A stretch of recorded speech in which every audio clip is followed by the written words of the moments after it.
بسم اللہ الرحمن الرحیم۔ السلام علیکم۔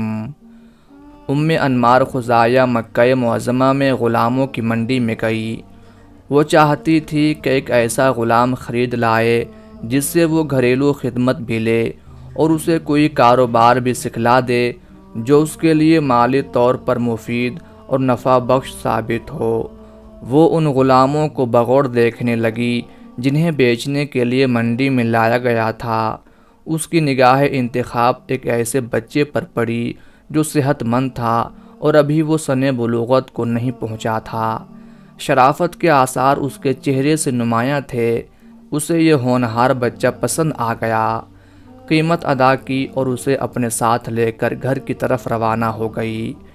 راستے میں انمار نے بچے سے پوچھا، ارے لڑکے، تیرا نام کیا ہے؟ بتایا، خباب۔ اس نے پوچھا، تیرے باپ کا نام؟ بتایا، ارت۔ پوچھا، کہاں سے آئے ہو؟ بتایا، نجد سے۔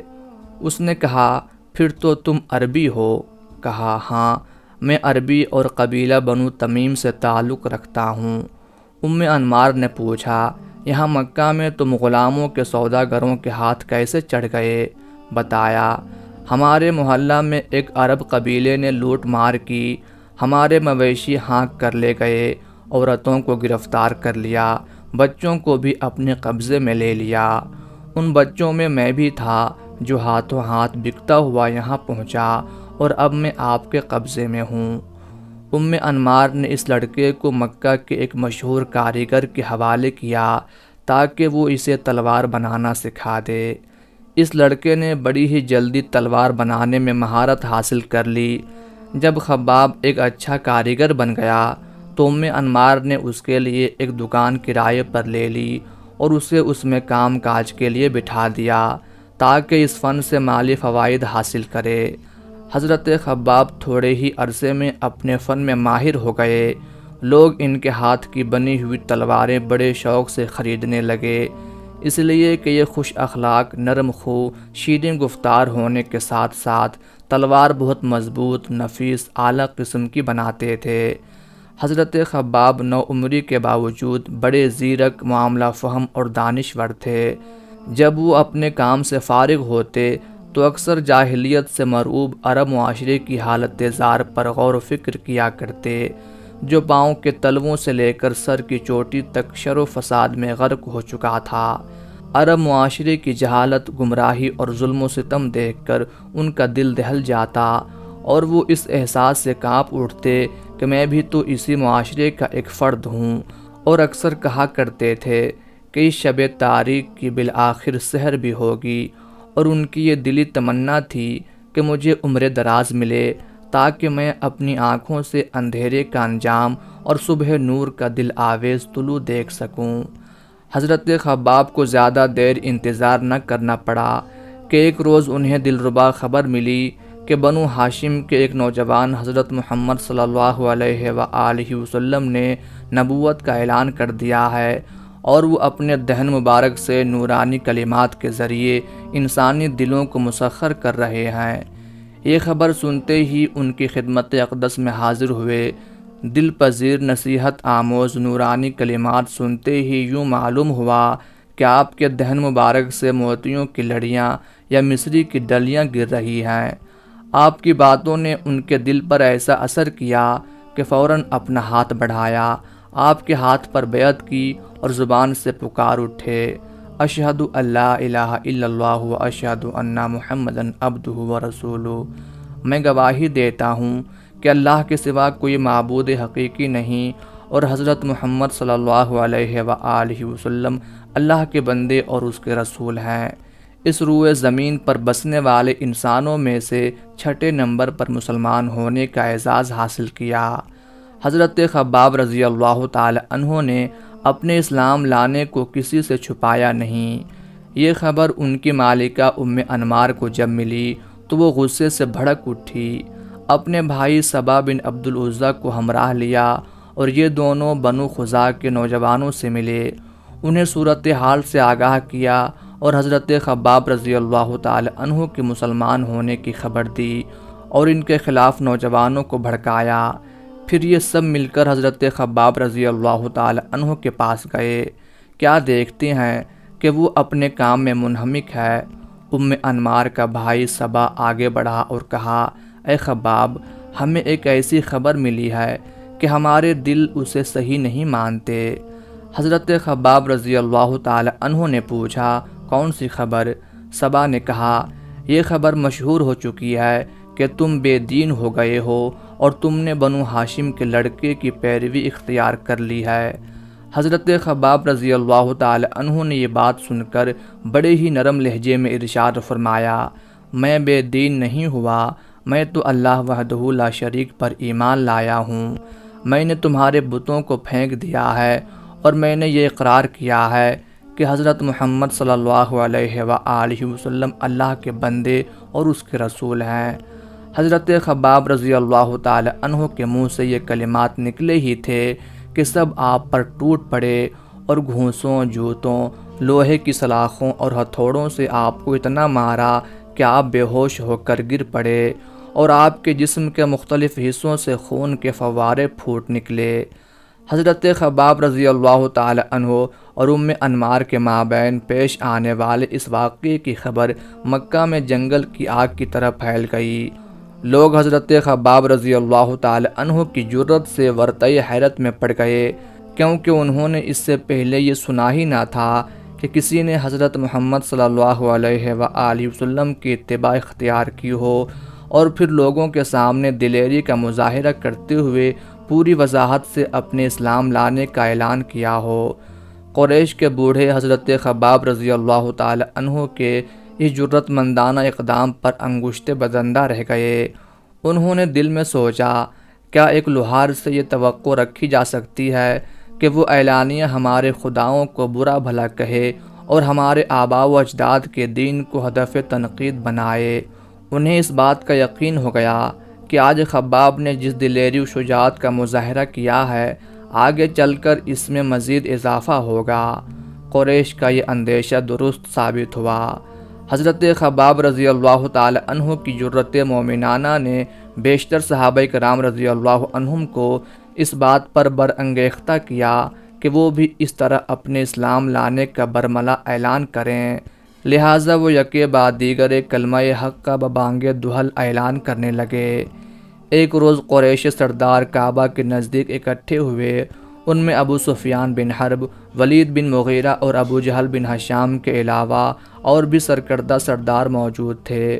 وہ اس موضوع پر تبادلہ خیال کرنے لگے کہ حضرت محمد صلی اللہ علیہ وآلہ وسلم کی دعوت دن بدن اور لحظہ بلحظہ پھیلتی جا رہی ہے۔ اس صورتحال کے پیش نظر انہوں نے پختہ ارادہ کیا کہ بیماری کو شدت اختیار کرنے سے پہلے ہی ختم کر دیا جائے، اور انہوں نے یہ طے کیا کہ ہر قبیلہ اپنے اس فرد کو ایسی عبرتناک سزا دے جس نے حضرت محمد صلی اللہ علیہ وآلہ وسلم کی اتباع اختیار کی ہے، جس سے یا تو وہ اپنے آبائی دین کی طرف لوٹ آئے یا پھر وہ مر جائے۔ اس فیصلے کی روح سے صبا بن عبد العزیٰ اور اس کے قبیلے کے حصے حضرت خباب رضی اللہ تعالی عنہ آئے۔ جب دوپہر کے وقت گرمی نقطۂ عروج پر ہوتی تو وہ حضرت خباب رضی اللہ تعالی عنہ کو مکہ کے قریب چٹیل پتھریلے میدان میں لے جاتے، ان کے کپڑے اتار دیتے، لوہے کی در پہنا دیتے، پینے کا پانی بند کر دیتے۔ جب پیاس اور تکلیف سے وہ نڈھال ہو جاتے تو یہ قریب آتے اور پوچھتے کہ اب حضرت محمد صلی اللہ علیہ وآلہ وسلم کے متعلق تمہاری کیا رائے ہے؟ آپ فرماتے، وہ اللہ کے بندے اور اس کے رسول ہیں، ہمارے پاس ہدایت و صداقت کا دین لے کر آئے تاکہ ہمیں تاریکیوں سے نور کی طرف نکال لائیں۔ یہ سن کر وہ بپھر جاتے اور بے تحاشا پٹائی شروع کر دیتے۔ مار مار کر جب تھک جاتے تو وہ پوچھتے، لات اور عزیٰ کے متعلق تمہاری کیا رائے ہے؟ آپ فرماتے، یہ دونوں گنگے بہرے بت ہیں، نہ کسی کو نفع دے سکتے ہیں اور نہ ہی نقصان۔ یہ سن کر وہ آپے سے باہر ہو جاتے، گرم پتھر اٹھا کر لاتے اور آپ کی پیٹھ کے ساتھ لگائے رکھتے۔ پتھروں میں اس قدر تمازت ہوتی کہ ان کی گرمی سے حضرت خباب رضی اللہ تعالی عنہ کے کندھوں سے چربی اور خون بہنے لگتا۔ انمار سخت گیری اور پتھر دلی میں اپنے بھائی سے رتی برابر کم نہ تھی۔ اس نے ایک روز حضور صلی اللہ علیہ وآلہ وسلم کو اپنی دکان پر کھڑے حضرت خباب رضی اللہ تعالی عنہ سے باتیں کرتے دیکھ لیا تو غصے سے بھر گئی۔ اس کے بعد اس نے اپنا یہ معمول بنا لیا کہ ہر دوسرے تیسرے روز آتی، لوہے کی بھٹی سے گرم سلاخ نکالتی اور اس سے حضرت خباب رضی اللہ تعالی عنہ کے سر کو داغ دیتی، جس سے آپ بے ہوش ہو جاتے اور آپ کی زبان سے انمار اور اس کے بھائی کے بارے میں بد دعا نکلتی۔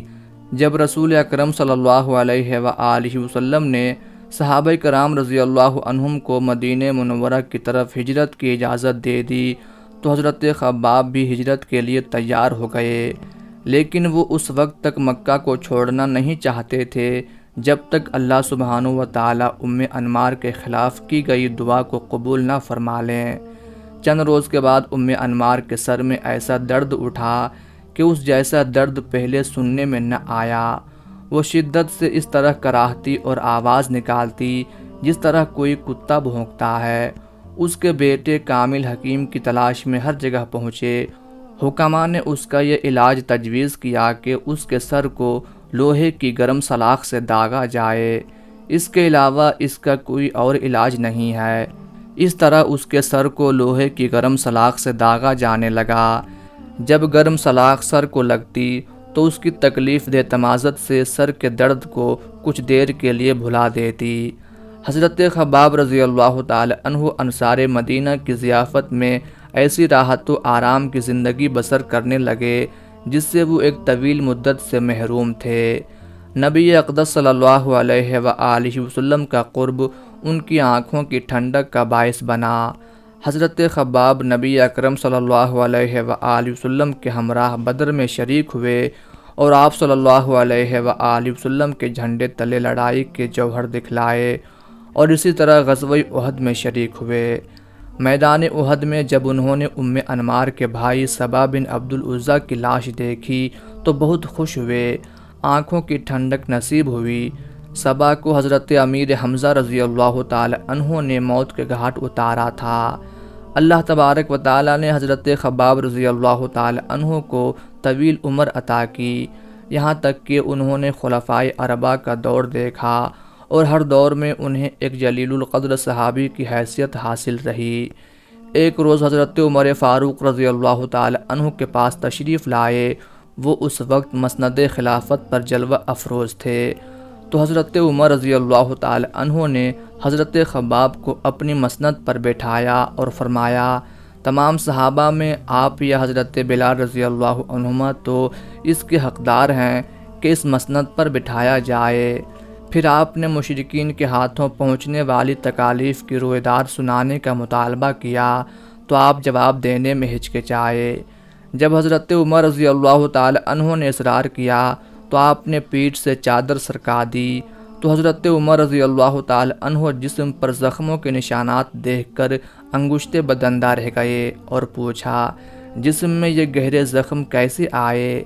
حضرت خباب رضی اللہ تعالی عنہ فرمانے لگے، مشرکین لوہے کی چادر گرم کرتے، جب وہ انگارہ بن جاتی تو میرے کپڑے اتار کر مجھے پیٹھ کے بل اس پر گھسیٹتے، جس سے میرے بدن کا گوشت پیٹھ کی ہڈیوں سے الگ ہو جاتا۔ آگ وہ خون اور پانی بجھاتا جو میرے بدن سے نکلتا۔ حضرت خباب رضی اللہ تعالی عنہ اپنی زندگی کے آخری دور میں بہت مالدار ہو گئے اور اتنے سونے چاندی کے مالک بن گئے جس کا انہیں وہم و گمان ہی نہ تھا، لیکن انہوں نے اپنا مال راہ خدا میں خرچ کرنے کا ایک ایسا انوکھا طریقہ اختیار کیا جو پہلے کسی نے بھی اختیار نہیں کیا تھا۔ یہ درہم و دینار گھر میں ایک ایسی جگہ پر رکھ دیتے جس کا ضرورت مندوں، فقراء و مساکین کو بھی پتہ تھا، نہ تو اس پر کسی کو نگراں مقرر کیا اور نہ تالا لگایا۔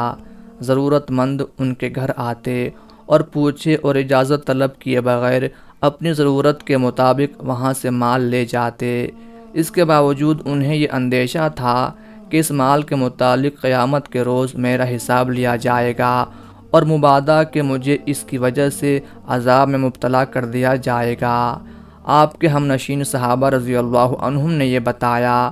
ہم حضرت خباب رضی اللہ تعالی عنہ کے پاس اس وقت گئے جب آپ مرض الموت میں مبتلا تھے۔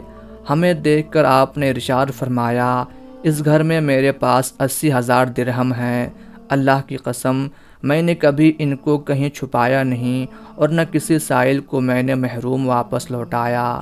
یہ بات کہی اور زار و قطع رونا شروع کر دیا۔ ہم نے پوچھا، آپ روتے کیوں ہیں؟ فرمایا، میں اس لیے روتا ہوں کہ میرے بہت سے ساتھی اس دنیا سے اس حالت میں کوچ کر گئے کہ انہیں دنیاوی مال و متاع سے کچھ بھی نہ ملا۔ مجھے یہ مال مل گیا، مجھے اندیشہ ہے کہ یہ مال کہیں میرے اعمال صالحہ کا بدلہ نہ ہو اور آخرت میں محروم رہ جاؤں۔ جب حضرت خباب رضی اللہ تعالی عنہ اپنے اللہ کو پیارے ہو گئے تو امیر المومنین حضرت علی رضی اللہ تعالی عنہ قبر کے پاس کھڑے ہو کر فرمانے لگے، اللہ خباب رضی اللہ تعالی عنہ پر رحم فرمائے۔ انہوں نے دلی رغبت سے اسلام قبول کیا، خوش دلی سے ہجرت کی اور مجاہد کے روپ میں زندگی بسر کی۔ اللہ تعالیٰ نیکی کرنے والے کا اجر ہرگز ضائع نہیں کرے گا۔